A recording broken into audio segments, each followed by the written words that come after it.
Shalom saudara yang dikasihi oleh Tuhan. Saya percaya segala sesuatu yang terbaik sudah Tuhan berikan dalam hidup saudara dan saya. Dia sudah menyatakan kasih-Nya yang begitu besar lewat pengorbanannya di atas kayu salib, saudaraku. Dia mau saudara hidup dan berkuasa. Tapi banyak sekali orang yang walaupun mereka sudah menerima Yesus menjadi Tuhan dan Juru Selamat, mereka tetap tidak hidup dan berkuasa. Mereka tetap hidup di bawah tekanan demi tekanan, di bawah keterikatan dan keterikatan. Mengapa hal itu bisa terjadi? Hal itu bisa terjadi karena iblis berusaha menipu kita.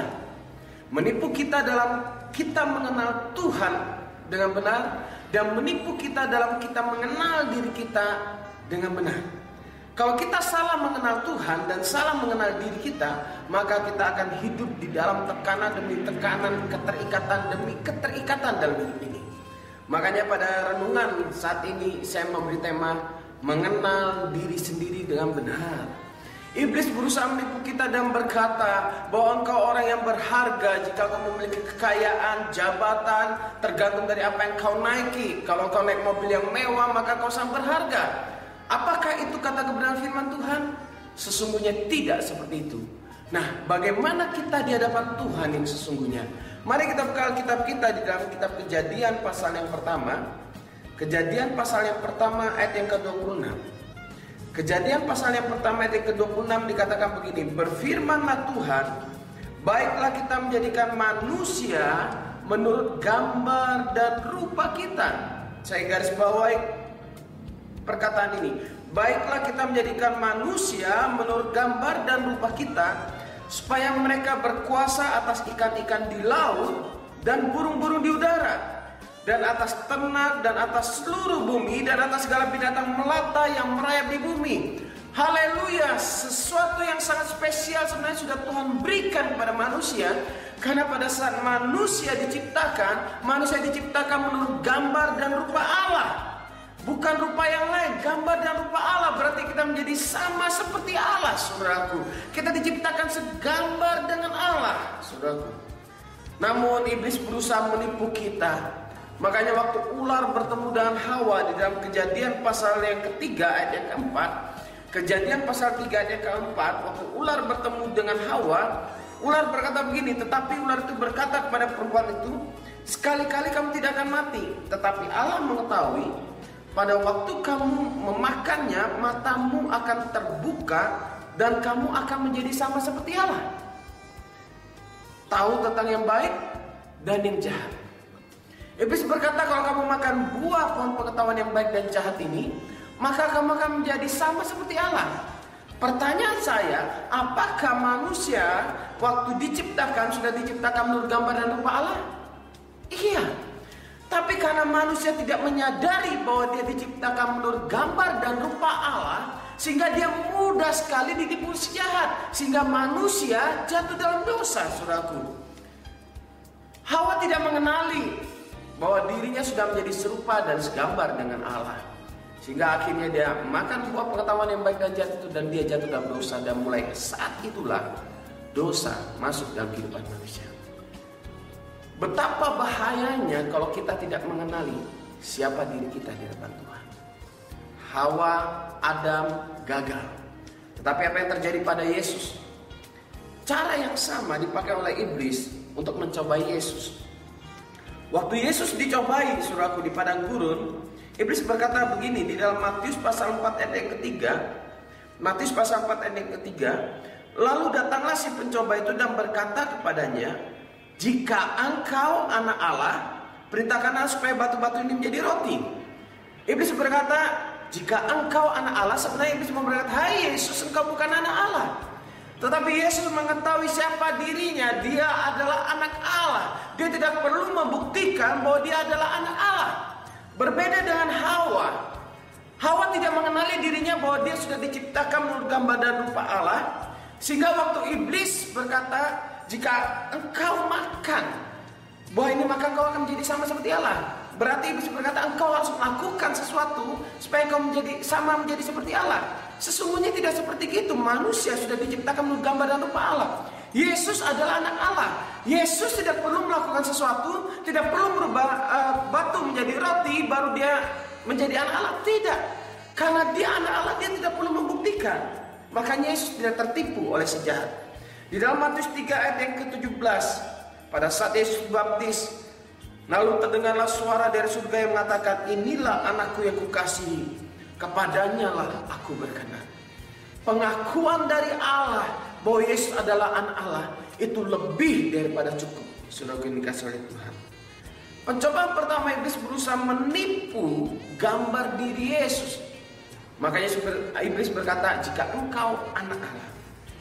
Matius pasal yang keempat ayat yang ke-6, lalu berkata kepadanya, iblis lagi berkata kepada Yesus, jika engkau anak Allah, jatuhkanlah dirimu ke bawah. Sebab ada tertulis mengenai engkau, ia akan memerintahkan malaikat-malaikatnya, dan mereka akan menatang engkau di atas tangannya, supaya kakimu jangan teratup pada batu.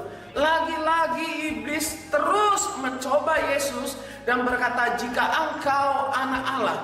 Makanya salah satu area yang digempur oleh iblis, dia akan berkata begini kepada saudara, kamu tuh gak dikasih Tuhan. Jika engkau anak Allah, kenapa penyakit ini masih ada? Kenapa masalah ini masih ada? Saudara, jangan tertipu dengan si jahat. Engkau anak Allah bukan karena apa yang kau lakukan. Engkau anak Allah bukan karena kau ganteng, cantik, engkau mampu mengatasi masalah. Engkau anak Allah karena waktu engkau menerima Yesus menjadi Tuhan dan Juru Selamat, benih ilahi ada dalam hidup saudara dan saya. Iblis mencoba menipu Yesus, tapi iblis gagal, kembali gagal. Lalu dia coba lagi, Matius pasal 4 ayat ke-9, dan berkata kepadanya, semua itu akan kuberikan kepadamu jika engkau sujud menyembah aku. Wow, iblis memang merasa memiliki seluruh dunia ini. Makanya dia sedang berkata, Yesus, engkau nggak punya apa-apa. Engkau nggak punya otoritas, engkau tidak punya kuasa. Oleh karena itu kamu harus sujud kepadaku, maka semuanya akan kuberikan kepadamu. Saudara yang dikasihi oleh Tuhan, Yesus tahu bahwa yang punya segalanya adalah Bapaknya. Dia sebagai anak, dia punya segalanya. Dia tidak perlu sujud menyembah iblis untuk dia mendapatkan sesuatu kuasa, otoritas. No. Saudaraku yang dikasihi oleh Tuhan, banyak anak-anak Tuhan yang tidak mengerti siapa dia di hadapan Tuhan. Otoritas apa yang dia miliki, kuasa apa yang dia miliki, sehingga dia hidup di bawah ketakutan demi ketakutan. Dia hidup di bawah tekanan demi tekanan, dan tipu daya si jahat benar-benar menguasai dia. Tahukah saudara kenapa iblis disebut bapa segala penipu? Padahal kita berkata pencuri datang hanya untuk mencuri, membunuh dan membinasakan. Kenapa iblis tidak disebut bapa segala pembunuh, bapa segala pencuri, bapa segala pembinasa? Kenapa?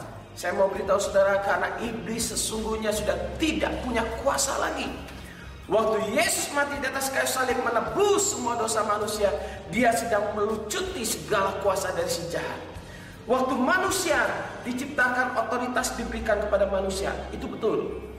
Lalu waktu manusia jatuh dalam dosa, sebenarnya otoritas itu diberikan manusia kepada si jahat.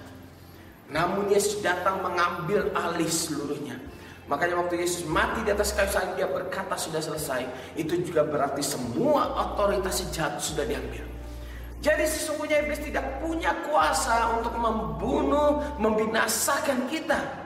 Dia tidak punya kuasa untuk menganiaya, menghabisi kita. Tidak ada sama sekali. Tapi yang dia punya adalah tipu dayanya. Iblis punya tipu daya untuk menipu kita. Dan tahukah saudara bahwa akibat tipuannya, dia bisa membunuh kita dengan tipu dayanya. Dia mencuri kebahagiaan kita, dia mencuri kedamaian kita, dia mencuri rasa sejahtera dalam hidup kita dengan tipu dayanya. Padahal kita adalah anak Tuhan, tapi kenapa hidup kita kok tidak bahagia? Engkau sedang kena tipu dari si jahat. Oh, kita adalah anak Tuhan, tapi kenapa hidup kita dikuasai oleh ketakutan demi ketakutan? Karena engkau sedang kena tipu dari si jahat. Saudara yang dikasihi oleh Tuhan, jangan biarkan iblis terus menipu kita. Di dalam Ibrani pasal 2 ayat ke-14 dikatakan begini. Karena anak-anak itu adalah anak-anak dari darah dan daging, maka ia juga menjadi sama dengan mereka dan mendapat bagian dalam keadaan mereka. Supaya oleh kematiannya ia memusnahkan dia, yaitu iblis yang berkuasa atas maut. Kuasa iblis sudah dihabisi, sudah dimusnahkan. Iblis selalu berusaha menuntut pembuktian Kalau engkau anak Allah, jika engkau anak Allah, maka seharusnya engkau begini-begini. Ukuran yang dipakai oleh iblis dengan ukuran yang dipakai oleh Allah sangat berbeda. Iblis berkata, jika engkau anak Allah, ubahlah batu ini menjadi roti. Ukuran kedagingan yang dipakai oleh iblis. Sementara ukuran Allah, semerah apapun dosa saudara, akan menjadi putih seperti salju. Saudaraku yang dikasihi oleh Tuhan, iblis berusaha menanamkan nilai-nilai yang salah dalam diri kita melalui perkataan orang lain. Bukankah semenjak kecil, semenjak kecil, ada orang yang berkata, kamu ini anak yang tidak berguna, kamu ini anak yang bikin susah, kamu ini anak yang bodoh atau apapun. Saudara diberi label, kamu ini anak pembawa sial, kamu ini anak pembuat masalah, kamu ini gak mungkin berhasil dalam hidupmu. Hidupmu begini, bagaimana kamu mau berhasil? Apa yang kamu punyai? Kita mengalami tekanan, kita dihina, diintimidasi oleh keadaan sekitar kita, sehingga kita berkata, oh iya memang aku ini hanya cacing yang tak berguna di hadapan Tuhan. Hari ini saya akan membagikan kebenaran kepada saudara yang akan mengubahkan kehidupan saudara. Waktu saudara menerima kebenaran ini akan memerdekakan saudara. Karena kita berkata, di mana ada kebenaran, maka kebenaran itu akan memerdekakan saudara dan saya. Saudara yang dikasihi oleh Tuhan, karya Kristus menjadikan kita hidup dan berkuasa. Karya Kristus yang begitu sempurna itu merubah masa lalu saudara sekarang dan akan datang. Saya ingin menjelaskan kepada saudara, waktu Yesus mati di atas kayu salib, dia berkata sudah selesai. Yang berarti semua penghukuman atas dosa saudara dan saya, baik masa lalu, sekarang dan akan datang, sudah lunas dibayar. Kalau masa lalu saudara dulu berdosa, penuh dengan dosa, waktu saudara menerima Yesus menjadi Tuhan dan Juru Selamat, Alkitab mencatat masa lalu saudara pun dibenarkan karena karya Kristus. Berarti masa lalu saudara sudah bukan menjadi masa lalu yang penuh dengan dosa lagi, tapi masa lalu saudara menjadi masa lalu yang dibenarkan oleh karena darah Yesus. Baik itu masa sekarang dan akan datang juga sama. Jadi sehingga karya Kristus yang sempurna menjadikan kita manusia yang sempurna di hadapan Allah. Menjadikan Allah tidak pernah melihat dosa kita lagi. Allah tidak pernah lagi melihat, oh kamu ini manusia berdosa yang tidak berguna. Tidak. Antara kita dengan Tuhan ada Yesus Kristus yang sempurna. Makanya Allah melihat kesempurnaan, kekudusan dalam hidup kita karena Kristus Yesus. Waktu seseorang tidak menyadari hal ini, saudara, hidupnya begitu susahnya. Dia berkata, apa Tuhan masih mau mengampuni dosa saya? Dosa saya sudah begitu banyak, apa Tuhan masih mau mengampuni dosa saya? Saudaraku yang dikasihi oleh Tuhan, makanya kabar baik buat saudara dan saya. Saya ulang lagi dalam Roma pasal 5 ayat yang ke-17. Roma 5 ayat yang ke-17, sebab jika oleh dosa satu orang maut telah berkuasa oleh satu orang itu, maka lebih benar lagi mereka yang telah menerima kelimpahan kasih karunia dan anugerah kebenaran akan hidup dan berkuasa oleh karena satu orang itu, yaitu Yesus Kristus. Hari ini dengar baik-baik, Tuhan mau saudara hidup dan berkuasa. Saya ulang lagi, Tuhan mau saudara hidup dan berkuasa. Makanya karya Kristus datang dalam kehidupan saudara, karena Tuhan mau saudara hidup dan berkuasa. Nah, kalau begitu, siapa diri kita di hadapan Tuhan? Apakah kita mengenal diri kita dengan benar? Siapa kita di hadapan Tuhan, saudara? Saya mencatat siapa kita di hadapan Tuhan. Yang pertama, kita adalah orang yang sangat berharga di mata Tuhan. Mungkin kau berkata, tapi Pak, orang tua saya sudah buang saya. Orang tua saya sudah berkata, kamu anak yang tidak berguna, kamu pergi saja dari rumah, kamu anak yang membuat masalah, kamu pergi dari rumah, kamu membawa sial, membawa bencana. Saya sudah tidak berharga Pak, pacar saya meninggalkan saya, suami saya menganiaya saya dan segala macam. Hari ini dengar baik-baik, engkau sangat berharga di mata Tuhan. Makanya dalam 1 Petrus pasal yang pertama ayat yang ke-18 dikatakan begini, sebab kamu tahu bahwa kamu telah ditebus dari cara hidupmu yang sia-sia, yang kamu warisi dari nenek moyangmu. Itu bukan dengan barang yang fana, bukan pula dengan perak atau emas, melainkan dengan darah yang mahal. Bukan darah yang murah. Engkau telah ditebus dengan darah yang mahal, yaitu darah Kristus yang sama seperti darah anak domba yang tak bernoda dan tak bercacat. Haleluya. Saudara, sangat spesial, makanya Yesus membayar saudara dengan harga yang paling mahal, yaitu dengan darahnya sendiri. Saudaraku yang dikasihi oleh Tuhan, jangan ada lagi orang yang merasa hidupnya sia-sia, saudaraku. Engkau sangat berharga di mata Tuhan. Engkau telah ditebus dari hidupmu yang sia-sia. Engkau tidak akan melakukan pekerjaan yang sia-sia lagi. Engkau telah ditebus oleh Allah. Yang kedua, siapa kita di mata Tuhan? Kita adalah ciptaan baru di mata Tuhan. Kita benar-benar dari dosa dibuat menjadi orang benar. Benihnya berubah, saudara. Kalau dulu yang ada dalam hidup kita adalah benih dosa yang kita warisi dari Adam dan Hawa, tapi waktu kita menerima Yesus menjadi Tuhan dan Juru Selamat, dalam diri kita ada benih ilahi. Kita ada ciptaan baru. Ciptaan baru, kalau dulu habitat kita adalah dosa, tapi dalam ciptaan baru habitat kita adalah kekudusan, kebenaran, dan perbuatan baik. Saudaraku yang dikasihi oleh Tuhan, makanya dalam 2 Korintus pasal 5 ayat ke-17, jadi siapa yang ada dalam Kristus, ia adalah ciptaan baru. Yang lama sudah berlalu, sesungguhnya yang baru sudah datang. Ciptaan baru itu berarti saudara memiliki otoritas untuk menghancurkan semua kuasa si jahat. Saudara memiliki otoritas untuk mengalahkan tipu daya si jahat. Saudara memiliki otoritas untuk merubah keadaan yang buruk menjadi yang baik, karena ada roh Allah dalam hidup saudara dan saya. Ciptaan baru itu berarti juga mati terhadap dosa.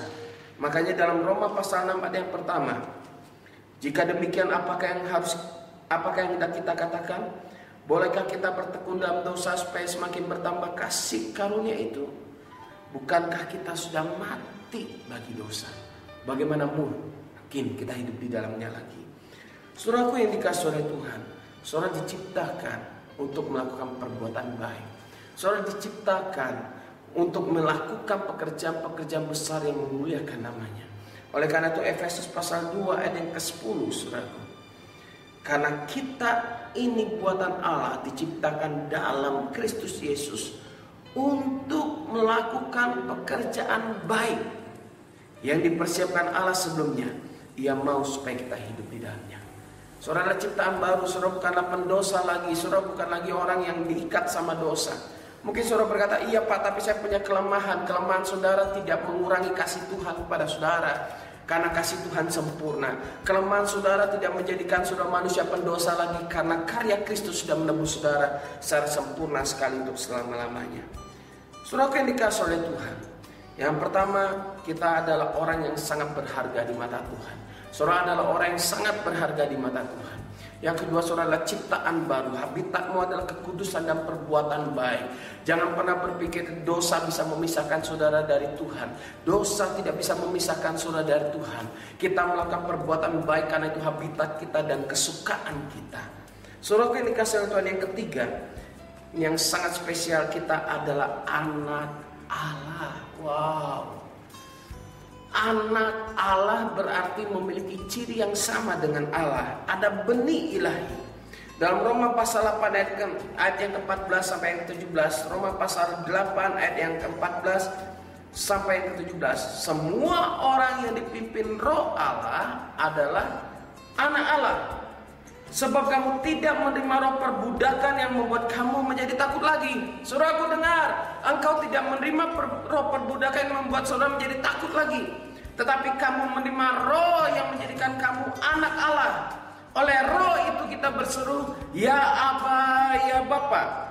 Roh itu bersaksi bersama-sama dengan roh kita bahwa kita adalah anak-anak Allah. Dan jika kita anak Allah, dan jika kita adalah anak, maka kita juga adalah ahli waris. Maksudnya orang-orang yang berhak menerima janji-janji Allah yang akan menerimanya bersama-sama dengan Kristus. Yaitu jika kita menderita bersama-sama dengan Dia, supaya kita juga dipermuliakan bersama-sama dengan Dia. Kabar baik buat saudara dan saya, waktu saudara menerima Yesus menjadi Tuhan dan Juru Selamat, engkau tidak menjadi budak lagi karena engkau tidak menerima roh perbudakan yang menjadikan saudara takut. Tapi engkau akan mengalami kemerdekaan karena engkau menerima anak Allah. Ahli waris, saudaraku. Dalam Roma pasal 8 ayat yang ke-17, dan jika kita adalah anak, maka kita juga adalah ahli waris. Maksudnya orang-orang yang berhak menerima janji-janji Allah. Hanya anak yang menerima warisan, bukan anak tidak menerima warisan. Hamba tidak menerima warisan. Anak Dengar saudaraku, saudara bukan hanya hamba Tuhan, tapi kau adalah anak. Anak saya kalau mau masuk ke kamar saya tidak pernah dia ketok pintu dan berkata, "Misi Pak, bapakku yang baik hati, bapakku yang ganteng, Ananda mau masuk." Tidak. Dia masuk kamar saya, dia langsung buka aja, dia berkata, "Pak, Alfor mau ini, mau itu, mau ini." Kadang-kadang dia langsung loncat keranjang. Kadang-kadang dia, kalau anak saya yang paling kecil namanya Lovi itu suka langsung duduk di belakang saya, main kuda dan segala macam. Saudara yang dikasih oleh Tuhan, anak tidak ada pemisah antara bapak dan anak. Ada sesuatu yang sangat spesial. Kalau saya keluar kota, yang ada dalam hati saya adalah istri dan anak saya. Anak itu selalu hadir dalam hati bapaknya. Saya ingin anak saya menjadi orang yang berkualitas, menjadi orang yang berkuasa. Saudaraku, kalau saya bapak di dunia yang ingin seperti gitu, apalagi bapak di surga. Saya berusaha memberikan anak saya yang terbaik. Saya tidak pernah memberikan dia yang buruk. Kenapa? Karena saya ingin anak saya bahagia. Saya mau beritahu saudara bahwa saudara adalah anak Tuhan, dan Tuhan ingin saudara bahagia. Saudara, Tuhan ingin saudara hidup dalam kemenangan. Tuhan ingin saudara hidup dalam damai sejahtera Allah. Karena engkau adalah anak Tuhan. Engkau spesial di matanya. Engkau sudah menjadi ciptaan baru. Engkau sangat spesial. Saudara yang dikasih oleh Tuhan, kasih Tuhan merubah segalanya. Dia mengasihi saudara dengan kasih yang sempurna, tanpa cacat, tidak peduli bagaimanapun kondisi saudara dan saya. Makanya dalam Galatia pasal 3 ayat yang ke-13, ke-14 dan 29. Galatia pasal 3 ayat ke-13, 14 dan 29 saya bacakan buat saudara dan saya. Kristus telah menebus kita dari kutuk hukum Taurat dengan jalan menjadi kutuk karena kita. Sebab ada tertulis, terkutuklah orang yang digantung pada kayu salib. Ayat 14, Yesus Kristus telah membuat ini supaya di dalam Dia berkat Abraham sampai kepada bangsa-bangsa lain. Sehingga oleh iman kita menerima roh yang telah dijanjikan itu. Ayat 29, dan jika kamu adalah milik Kristus, maka kamu juga adalah keturunan anak Abraham dan berhak menerima janji-janji Allah. Saudara yang dikasih oleh Tuhan, ada banyak sekali janji-janji Allah dalam firman Tuhan. Janji Tuhan kepada Abraham itu sungguh luar biasa, saudara. Kalau saudara mau pelajari, saudara bisa lihat di dalam Kejadian pasal 12 ayat yang kedua sampai ketiga, Kejadian pasal 15 ayat yang pertama, Kejadian pasal 17 ayat yang keempat sampai ke-8 dan seterusnya. Singkatnya, kepada Abraham dan keturunannya dijanjikan kemasyuran, berkat yang besar, upah yang besar, bangsa yang besar, dan lain-lain. Kemasyuran itu menjadi bagian saudara. Berkat yang besar itu menjadi bagian saudara. Bangsa yang besar, anak cucumu akan menikmati kasih karunia Tuhan, menikmati kebahagiaan, itu menjadi bagian dari saudara. Karena semua janji yang diberikan pada Abraham sampai kepada kita melalui Yesus Kristus. Semua janji-janji Tuhan dalam firman Tuhan sampai kepada saudara dan saya, bukan karena saudara berbuat baik, saudara rajin berdoa, berpuasa, melayani dan beramal, menolong orang atau apapun, tapi karena Kristus yang memberikannya kepada saudara dan saya. Karena kita anak, kita memiliki benih ilahi. Benih ilahi ini yang membuat kita terus konsisten sampai selama-lamanya. Benih ilahi ini tidak bisa dicabut lagi karena kasih Kristus sempurna dalam hidup saudara dan saya. Makanya dalam 1 Yohanes pasal 3 ayat yang ke-9 sampai yang ke-10, setiap orang yang lahir dari Allah tidak berbuat dosa lagi, sebab benih ilahi tetap ada di dalam dia, dan ia tidak dapat berbuat dosa karena ia lahir dari Allah. Inilah tandanya anak-anak Allah dan anak-anak iblis. Setiap orang yang tidak berbuat kebenaran tidak berasal dari Allah. Demikian juga barang siapa yang tidak mengasihi saudaranya. Saudaraku yang dikasihi oleh Tuhan, ciri-ciri anak Allah adalah berbuat kebenaran, karena Allah kita adalah Allah yang benar. Benih ilahi, benih yang ada dalam kita ini adalah benih kebenaran. Maka yang muncul, buah yang muncul dari hidup kita adalah kebenaran. Saudaraku yang dikasihi oleh Tuhan, kalau ada orang berkata, oh iya saya anak Tuhan, tapi hidupnya dengan sengaja dia tinggal dalam dosa, perzinahan, mabuk dan segala macam, ini tanda tanya besar. Benihnya benih siapa nih? Benih ilahi atau benih si jahat? Saudaraku ini dikasih oleh Tuhan, benih ilahi itu ingin mendorong kita berbuat kebenaran. Waktu anak kucing lahir, dia nggak langsung keluar suara meong, enggak. Mungkin dia belum bisa munculkan suara meong, tapi cepat atau lambat suatu saat dia akan meong. Waktu saudara menerima Yesus menjadi Tuhan dan Juru Selamat, mungkin saudara tidak langsung tiba-tiba kayak malaikat beramal, menolong orang, rajin memberikan perpuluhan, berdoa, baca Alkitab segala macam. Mungkin belum. Tapi saya mau beritahu saudara, suatu saat saudara pasti buah itu akan muncul. Saudara akan hidup dalam kebenaran, saudara mengasihi orang lain. Waktu saudara menerima Yesus, waktu awal-awal mungkin saudara masih punya kelemahan, mungkin ada yang terikat pornografi, mungkin ada yang suka emosi, suka marah. Tapi saya percaya waktu benih ilahi itu hadir dalam hidup saudara, cepat atau lambat maka engkau akan menjadi orang yang sabar, engkau menjadi orang yang merdeka dalam hal pornografi, engkau menjadi orang yang merdeka dalam segala sesuatunya. Makanya buah roh itu pasti muncul dalam hidup kita, anak-anak Tuhan. Bagi mereka yang menerima kasih karunia Tuhan, buah roh itu pasti muncul dalam hidup kita. Saudaraku yang dikasihi oleh Tuhan, kita adalah orang yang sangat berharga di mata Tuhan. Kita sudah menjadi ciptaan baru. Kita adalah anak Allah.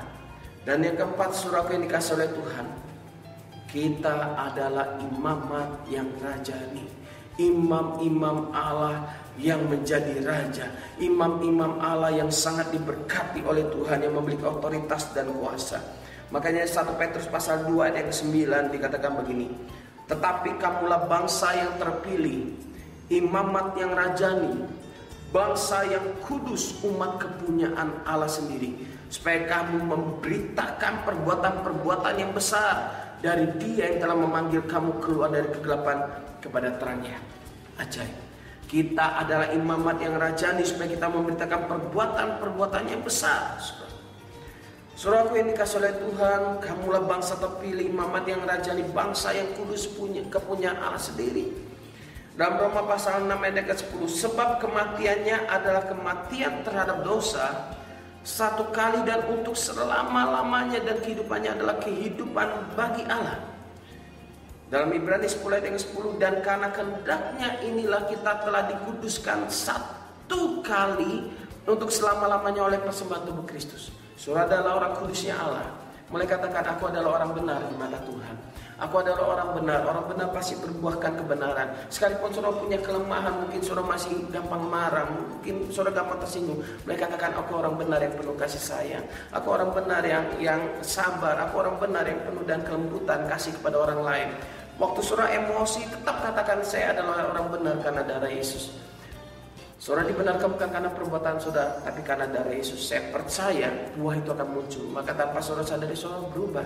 Oh, waktu masalah datang, saudara melihat Kristus. Oh, makasih Tuhan, Engkau sungguh baik dalam hidup saya. Kadang-kadang kita menjadikan Tuhan itu menjadi Tuhan yang jahat. Kenapa? Waktu ada masalah, kita lihat pada masalah, lalu kita berkata, Tuhan, mengapa Engkau biarkan ini terjadi? Kita melupakan begitu banyaknya kebaikan dalam hidup kita. Tuhan sangat baik buat kita. Dia menebus kita, memberkati, menyelamatkan, dan melakukan segala sesuatu yang terbaik. Waktu ada satu masalah, jangan rusak gambaran tentang Tuhan hanya karena masalah itu. Saudara adalah imamat yang rajani. Dan di Alkitab saya juga mencatat siapa saudara di hadapan Tuhan. Saudara adalah orang yang lebih daripada pemenang. Saudara lebih daripada orang yang menang.